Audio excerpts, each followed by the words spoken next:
vendre le surplus au Nigeria. Mais le gouvernement camerounais estime que ce n'est pas sa priorité et va faire autre chose. Donc nous devons non seulement réformer l'État, mais nous devons aller le plus loin possible pour donner l'autonomie. Et cette réforme, pour nous, aujourd'hui, sur la forme de l'État, c'est le fédéralisme. Le fédéralisme est la forme de l'État qui peut nous permettre de régler le problème anglophone, mais de régler aussi globalement les problèmes du pays en termes de développement économique. Et pourtant, vous avez servi pendant 7 ans cette institution, ce régime. Oui. Pourquoi avoir mis autant d'années avant de partir, avant de démissionner? J'avais au sein du gouvernement camerounais, pour ceux qui suivent de près les affaires de notre pays, j'avais, en dehors de mes fonctions en tant que ministre délégué, parce qu'il faut toujours rappeler que j'étais ministre délégué au ministère de la Justice. Cela veut dire qu'il y avait un ministre de la Justice. Je n'ai jamais géré la justice camerounaise, c'est-à-dire les tribunaux. Non, j'étais donc ministre délégué et d'ailleurs, mes attributions étaient connues. J'étais en charge de l'élaboration des textes, c'est-à-dire de la législation. J'étais en charge de suivre les professions judiciaires et j'étais en charge des questions de droits de l'homme. Et sur ces 3 fronts, nous avons fait des progrès énormes pendant ma durée, mon passage au gouvernement. Le code de procédure pénale aujourd'hui, qui est l'un des plus protecteurs des libertés, mais n'est pas appliqué par les magistrats, c'est nous qui l'avons adopté. Enfin, en tout cas soutenu et défendu. S'il existe un rapport sur les droits de l'homme au Cameroun aujourd'hui, et l'ensemble de la législation en matière de droits de l'homme, c'est pendant que nous y étions. C'est lorsque nous sommes partis qu'en 2014, on a adopté cette loi liberticide sur le terrorisme. Nous n'aurions jamais fait passer une loi pareille. C'est lorsque nous sommes partis que l'on a adopté le code électoral qui existe aujourd'hui, que l'on a trituré, tripatouillé le texte sur le code pénal, du code pénal. Mais cela ne vous empêchait pas de voir la situation générale du pays et d'être alarmé parce que vous étiez de toutes les façons au service d'un gouvernement. On est au service d'un État. Le gouvernement lui-même est au service d'un État. Et moi, j'étais au service de l'État du Cameroun. Et je vous ai parlé de mes fonctions en tant que ministre délégué. J'avais ensuite, sur le plan technique, la conduite du dossier dit Bakassi, c'est-à-dire de la frontière entre le Cameroun et le Nigeria. Et j'ai toujours dit aux Camerounais que mon sentiment profond est qu'on m'a nommé ministre pour conduire ce dossier-là. Et je l'ai fait avec, j'allais dire, tout mon patriotisme, avec tout ce que je peux avoir comme connaissance et compétences. Et si vous étiez très attentif à ce qui s'est passé, j'ai tenu ma dernière réunion, puisque vous revenez sur cette question à laquelle je réponds depuis 7 ans, j'ai tenu ma dernière réunion avec le secrétaire général des Nations Unies à New York sur le dossier Bakassi en novembre. Je suis rentré en novembre et j'ai démissionné du gouvernement camerounais. Parce que nous sommes en 2011. Nous sommes en 2011. Parce que vous semblez perdre de vue le fait que j'ai démissionné et qu'on ne m'a pas renvoyé du gouvernement. Donc j'ai démissionné à partir du moment où j'ai estimé que j'avais accompli l'essentiel de ma tâche qui était de conduire à bon port le dossier Bakassi. Et j'aurais fait autrement, ce serait apparu comme une trahison pour mon pays, de laisser un dossier aussi important juste parce que j'ai un désaccord politique fondamental sur la conduite des affaires du pays, laisser qu'une partie du territoire camerounais risque d'être arrachée par un pays voisin. Donc vous démissionnez en 2011, en 2012 oui. Vous créez le MRC? Oui, on crée ensemble avec d'autres personnes le MRC. Et déjà dès le lancement, vous avez des problèmes, on vous empêche de lancer le parti. Est-ce que vous avez parlé de trahison? Est-ce que ce n'est pas légitime quelque part aussi que le gouvernement ait perçu votre démission suivie de la création d'un nouveau parti comme une forme de trahison aussi? De qui? Trahison de qui? Envers qui?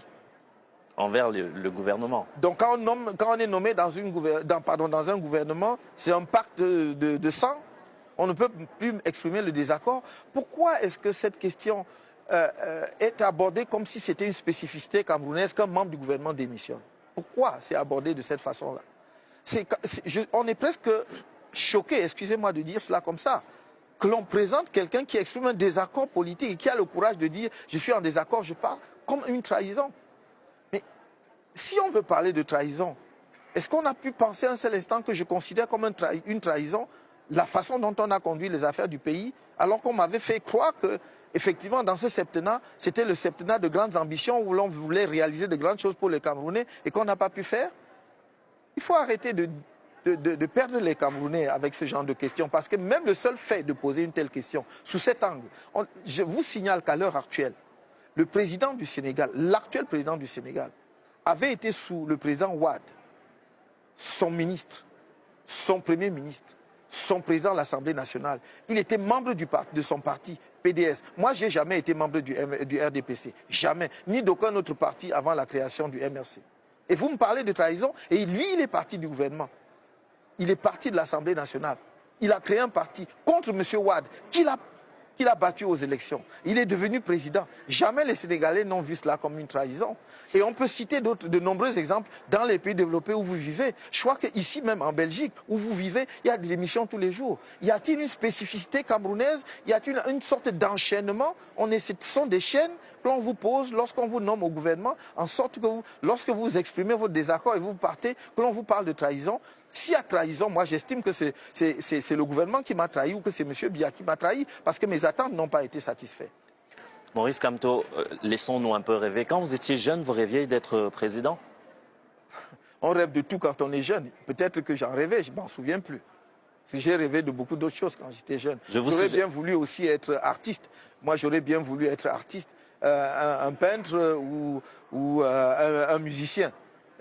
Mais ça fait partie des rêves et nous ne réalisons pas toujours nos rêves. Il se peut que j'ai rêvé d'être président, oui. La plupart des jeunes enfants rêvent d'ailleurs de ça.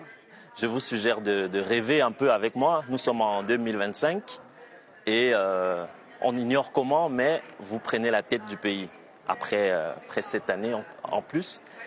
Vous êtes président du Cameroun. Quelles sont les 2 premières mesures que vous prendrez?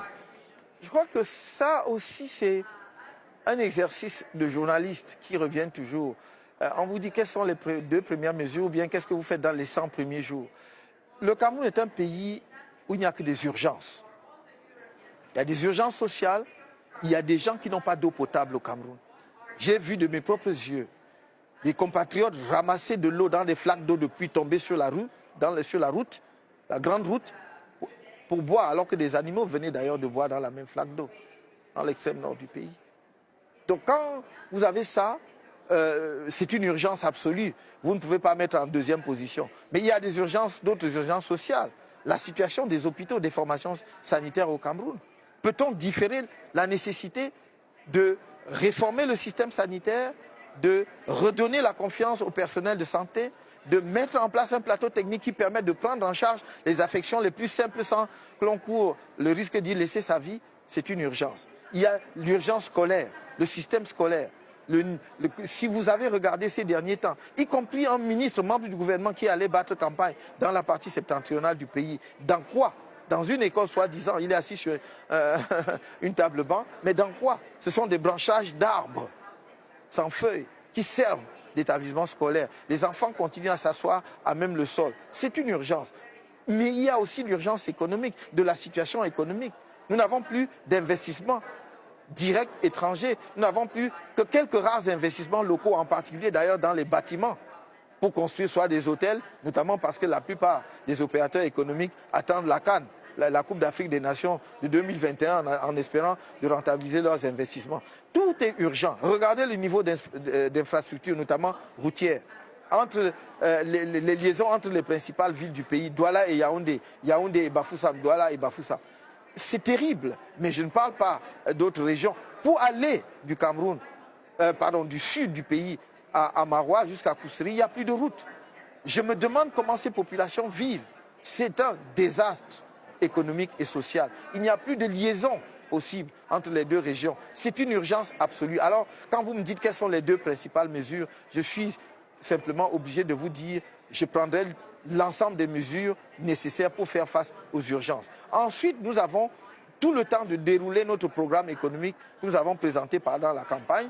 Il y a des actions qui vont être des actions à moyen et à long terme, et il y a d'autres qui doivent être prises dans les 3 à 6 mois qui viennent. Mais quand vous exprimez, ça a l'air tellement simple. Est-ce que vous n'avez pas peur de décevoir? Vous avez vu ces milliers de personnes à Paris qui scandaient votre nom. Vous n'avez pas peur de décevoir. Vous avez décrit la situation actuelle qui est chaotique. Donc le challenge est énorme. Vous avez ça à relever et vous avez tous ces regards de millions de personnes. Est-ce que Il faut toujours avoir peur de se décevoir en politique. D'abord parce que nous ne savons pas, quand vous prenez le relais, ce que vous allez trouver comme situation, elle risque, et la plupart du temps, elle est pire que ce que vous imaginez, surtout en termes de finances publiques. Donc vous avez là un vrai risque de décevoir. Mais ce qui me semble fondamental, et je crois que c'est cela aussi que les populations attendent, c'est qu'elles vous voient à la tâche. C'est qu'elles voient que vous ne dormez pas. C'est qu'elles voient que vous ne participez pas à la gabegie, à la distraction des biens publics et des fonds publics. Mais qu'elles voient que vous avez une